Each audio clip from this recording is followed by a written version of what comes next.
This is a short tutorial on how to cross the Gerudo Valley bridge with the hookshot. There's also an ISG setup, but it's not faster than this one, and it's probably more inconsistent.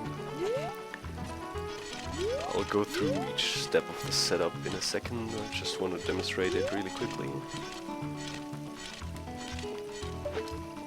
You need shield and hookshot for that to work.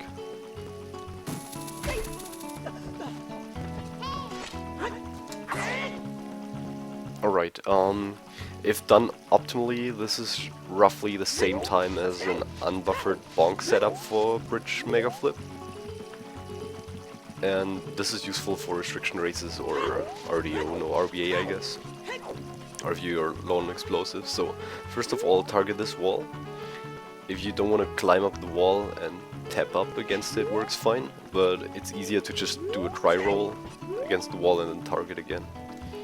Turn left, backwalk off the ledge, climb right twice, then climb up, wait for him to be fully positioned up, turn around. Make sure the camera is fixed behind you, that way you won't mess it up. Just target again after some time if it seems trolly.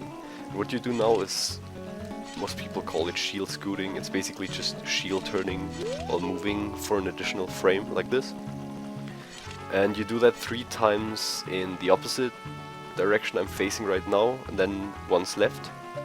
And when you're here, pull out the hookshot and do a hookshot turnaround trick, which is basically hold down, then press A, and then 1 frame later you want to press the C button.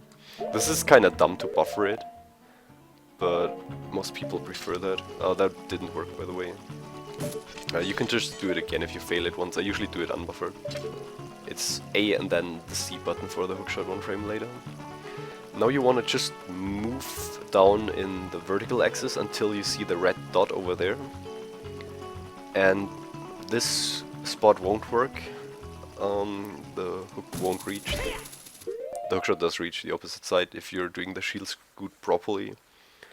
But you're usually aiming for some of the righter position pixels I'll show in a second.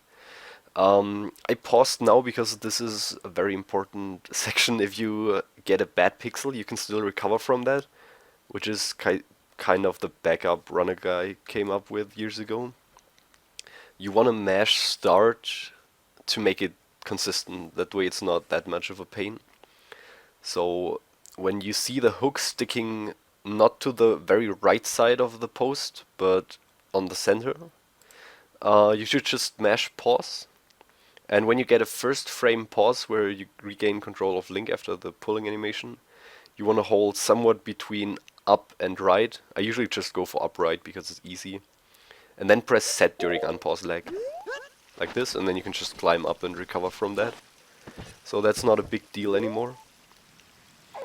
Okay, let's go a little bit about the positioning. So this is usually the spot you want to aim for to get like the vertical alignment. Now you want to do a little bit of horizontal adjustment. That means moving slightly to the right from there on and a bit down.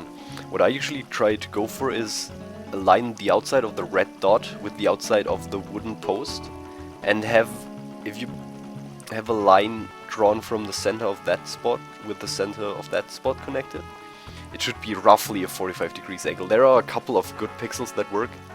You can also try to aim a little bit further outside, but if you don't see a red dot, chances are you won't hook to anywhere.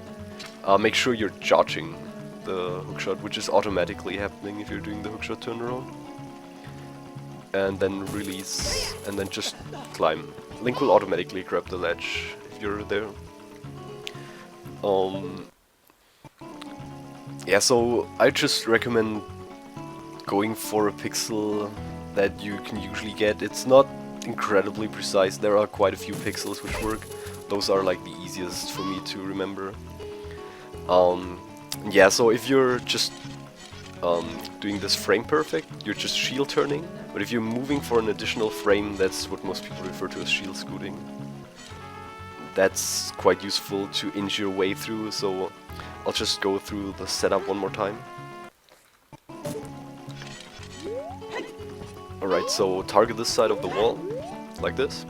You can ESS turn here or do something else, shield turning works fine. climb down, or backwalk off, climb right twice, climb up, wait until he completely moved up, then turn around, and then do these shield scoots 3 times this direction. What I did there was a shield scoot for 2 frames, which also works. If you shield scoot for 2 frames, it replaces 2 shield scoots for 1 frame, but they don't give you the exact same spot every time, so make sure you're doing this properly. I also use visual cues for like my position. I can tell that when Link's left foot is positioned like this after the first one, that I'm only moving 1 pixel or 1 frame, and then do the setup and aim for the post again. This is somewhat consistent, like it's not that terrible, and with the backup it's also quite easy to get, in my opinion. So yeah, what you just need to make sure, I guess I can show the visual alignment for the first part. So you see how Link is kind of stepping up there when you're climbing up properly. If you're getting a weird angle from turning around, you will notice that Link won't have that same pop-up as I did just now. And yeah, so I just keep looking for the back of Link's heel here when I'm inching my way forward. And now I see Link is like almost on the post here, and if I release shield, he'll be like on the very edge of the post. But we still need to adjust it a little bit, so that's why we do this extra setup here. Pull out the hookshot, do the hookshot turnaround trick, and there you go. It's quite simple. You should just give it a try and practice it.